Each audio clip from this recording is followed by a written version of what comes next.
Hello friends, you are watching Easy English Coaching and welcome to my channel.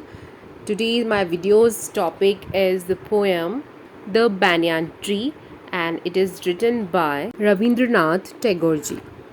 इस poem में रविंद्रनाथ टैगोर जी बात कर रहे हैं एक बहुत पुराने बैनियान ट्री की कि वो अपने बचपन में उस पेड़ को देखा करते थे और वो सोच रहे हैं कि क्या बैनियान ट्री उनको अभी तक याद करता है।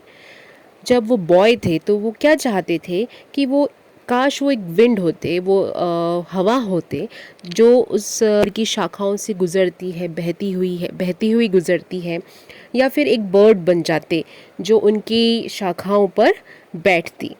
Let's start the poem. O you shaggy headed banyan tree. Shaggy headed means untidy hair, मतलब कि जैसे बिखरे हुए बाल होते हैं ना, वैसे ही बैनियान ट्री का जो हेड है वो बिल्कुल हिला हुआ है और वो एक पॉन्ड के तालाब के किनारे पे खड़ा हुआ है। वो पूछ रहे हैं उस पेड़ से, have you forgotten the little child? क्या आप उस छोटे बच्चे को भूल गए हो? छोटा बच्चा यहाँ पे कौन है? कवि, जिनका नाम है Rabindranath Tagore ji. Like the birds that have nested in your branches and left you. और वो कैसे बनना चाहते थे? उस बर्ड्स की तरह जो तुम्हारे ब्रांचेस पे नेस्ट बनाती थी। ठीक है, तो उनसे वो क्वेश्चन पूछ रहे हैं। Do you not remember how he sat at the window and wondered at the tangle of your roots that plunked underground? क्या आपको याद नहीं है कि कैसे वो बच्चा अपने घर की विंडो पे बैठा रहता था और आप सोचता था, वंडर्ड मतलब कि वो सोचता रहता है, at the tangle of your roots that plunked underground. Tangle means क्या होता है? मुड़े हुए हैं, जिनको हम अलग नहीं कर सकते, एक में उलझे हुए हैं। तो जो ब्रांचेस कैसी होती हैं कि पेड़ की मोटी मोटी होती है और एक दूसरे में उलझी हुई रहती है, और वो कैसे आती हैं? वो ऊपर से नीचे की ओर आती है। प्लंक्ड मतलब मूव्ड डाउनवर्ड्स, जो वो पेड़ की शाखाओं से नीचे की तरफ, अंडरग्राउंड की तरफ, ज़मीन की तरफ जाती है। The women would come to fill their jars in the pond, and your huge black shadow would wriggle on the water like sleep struggling to wake up. वो पूछता है कि क्या बैनियान ट्री तुम्हें याद है कि जब औरतें तुम्हारे जो पॉन्ड हैं, जिस किनारे तुम खड़े हो, उस तालाब से पानी भरने आती थी, तो जब वो पानी में से अपने जार को, मटके को भर रही हैं, तो तुम्हारा जो बड़ा सारा जो ब्लैक शेडो, जो तुम्हारे पेड़ का जो परछाई पानी में दिख रही है, वो रिगल हो जाती है। रिगल मतलब ट्विस्ट एंड टर्न, हिल जाती है। जैसे हम शेडो दिखता है और हम उसमें कुछ पत्थर डालते हैं या पानी डालते हैं तो कैसे हिल जाती है। तो वो कैसी दिखाई देती है? जैसे पानी के अंदर, पानी में कोई सो रहा हो और उसको स्ट्रगल हो रहा हो, जैसे कि वो जगने में बहुत उठ गया है और उसको बस स्ट्रगल करना पड़ रहा है। Sunlight danced on the ripples like restless tiny shuttles weaving golden tapestry. Sunlight dance, जब उस पानी पे जब सूरज की रोशनी पड़ती है उन छोटी छोटी वेव्स के ऊपर, रिपल्स मीन्स क्या होती है? छोटी छोटी लहरें। तो कैसी दिखाई देती हैं?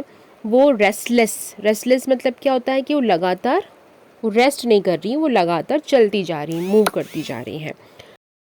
शटल्स वीविंग, शटल्स मतलब कि जब हम किसी टूल्स को यहाँ पे पॉइंट कर रहे हैं, जब हम कपड़ा बनाते हैं तो कैसा हम उसमें धागे यूज़ करते हैं, तो वो ऐसी लगती है जैसे वो गोल्डन, सुनहरी कलर की एक टैपेस्ट्री, जो पीस ऑफ क्लॉथ होता है जिसके ऊपर पिक्चर बुनते हैं, तो वो ऐसी दिखाई देती है जैसे उसके ऊपर गोल्डन कलर से पिक्चर बना दिया हो।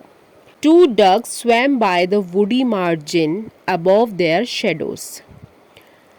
जब दो बतख उसके ऊपर तैर रही हैं, वुडी मार्जिन जैसे जो लाइंस ऑफ ट्रीज़ हैं, वहाँ पर बहुत सारी ट्रीज़ हैं, तो उन शेडोज़ के ऊपर दो डक्स स्विम कर रही हैं, तैर रही हैं।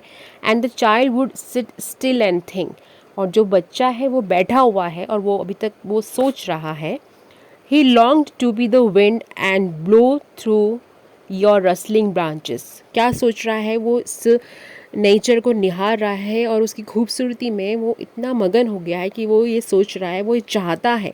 लॉन्ग्ड मतलब wanted to be wind, वो हवा बनना चाहता है ताकि वो तुम्हारी जो ब्रांचेस हैं वो बैनियन ट्री को एड्रेस करते हुए बोल रहा है कि तुम्हारी जो ब्रांचेस है वहाँ से वो होकर गुजर सके।